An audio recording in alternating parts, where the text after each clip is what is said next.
자, 안녕하세요. 저는 서울백병원의 강재현입니다.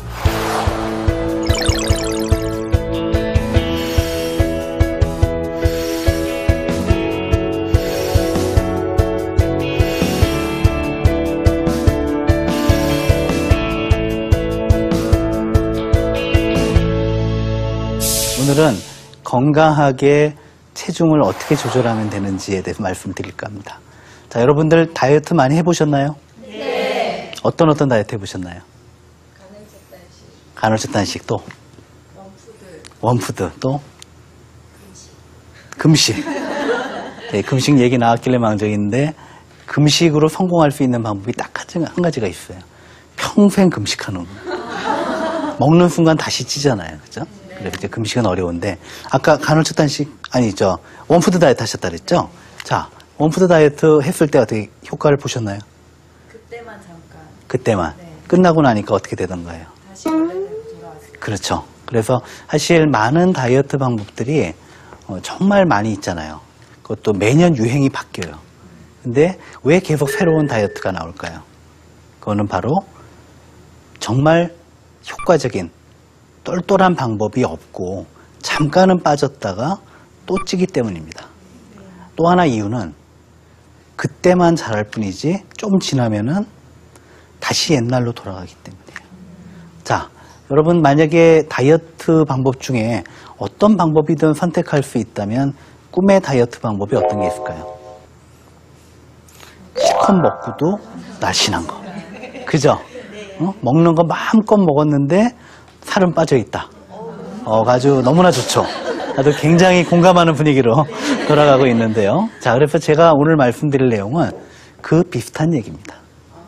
자, 사실 제 환자 중에 처음부터 나는 정말 살이 쪄도 싸다.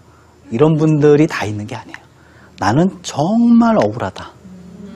나는 정말 옆에 있는 아가씨나 엄마보다도 반밖에 안 먹는데 그 사람은 날씬한데 왜 나는 이렇게 살이 찌는지 모르겠다.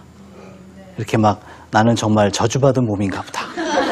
이런 분들도 있어요. 근데 실제로 제가 그런 분들을 만났을 때 이 식사일기를 적으라고 얘기해요. 자, 여러분들 식사일기 적어보셨나요? 네. 예, 그러니까 그냥 아침부터 저녁까지 쭉 먹은 것을 쭉 적는 거예요. 근데 이걸 밀린 숙제처럼 밤에 하려고 그러면 많이 잊어버립니다. 그때 먹을 때마다 적는 게 중요합니다. 실제로 많은 분들이 자기는 조금 먹는다고 생각을 합니다. 근데 정확한 표현은 먹은 것을 조금밖에 기억을 못하는 겁니다. 그때 적다 보면 사실은 훨씬 많이 먹거든요. 제 환자분들께 일주일을 적어보라고 하면 아까 얘기한 것처럼 정말 조금 먹는데 왜 찌는지 모르겠다 하는 분들이 다음에 오셔서는 아무 말 못하세요. 적어보니까 생각보다 많거든.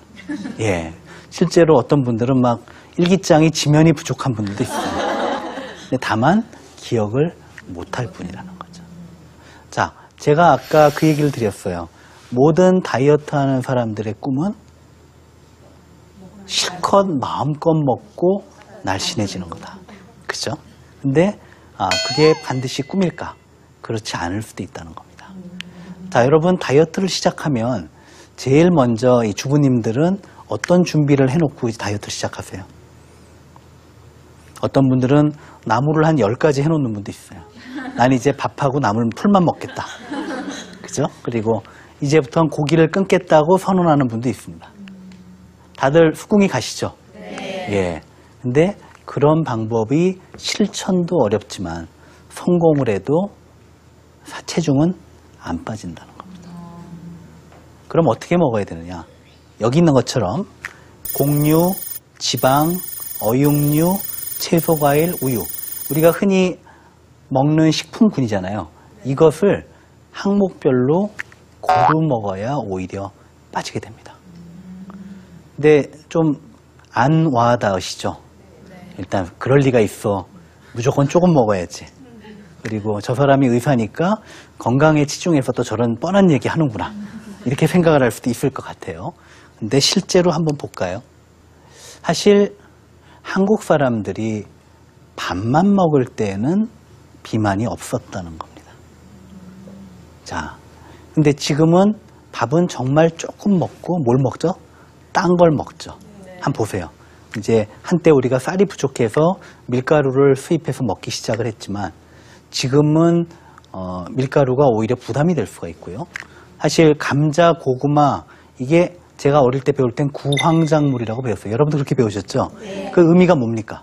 흉년이 들어서 먹을 쌀이 떨어지고 보리도 떨어지면 저거로 연명을 했던 겁니다.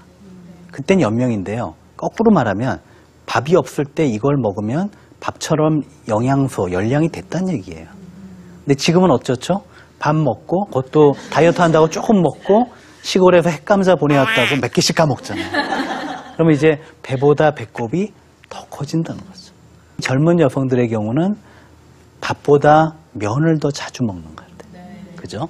또 그 면이라는 게 그냥 밀가루만 있는 게 아니라 그 안에 여러 소스나 이런 게 열량이 높죠. 자, 그래서 제가 실컷 잘 먹고도 날씬해지는 법 1호.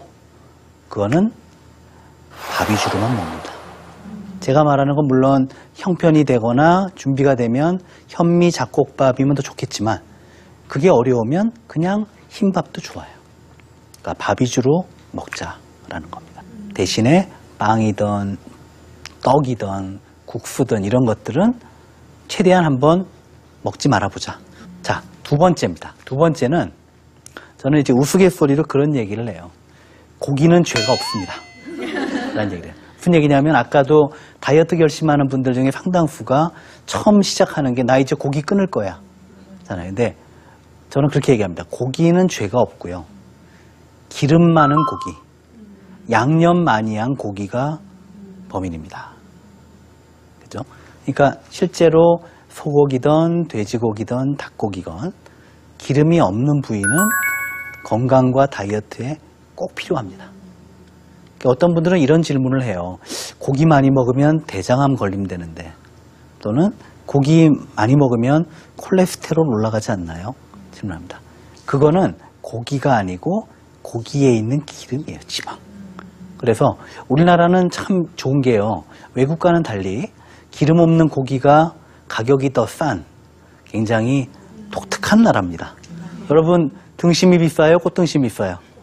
그러니까 말이에요. 꽃등심이 뭐예요? 기름이 많이 배있는 등심 아니에요. 소고기건 돼지고기건 그 기름이 없는 건 가격이 더 쌉니다. 단백질이 좋은 점은 단백질은 우리 몸의 구성원을 만들 뿐만 아니라 근육을 만들어서 기초대사량을 높여줍니다. 그러니까 먹어도 잘 안 찌는 체질로 바꿔줍니다. 두 번째, 단백질은 포만감을 많이 줍니다. 고기를 든든히 먹거나 또 생선을 든든히 먹으면 한 4시간은 딴 거 들어갈 배가 없습니다. 자, 스파게티 먹으면 1시간이면 또 먹고 싶잖아요. 그런 차이가 있는 거예요.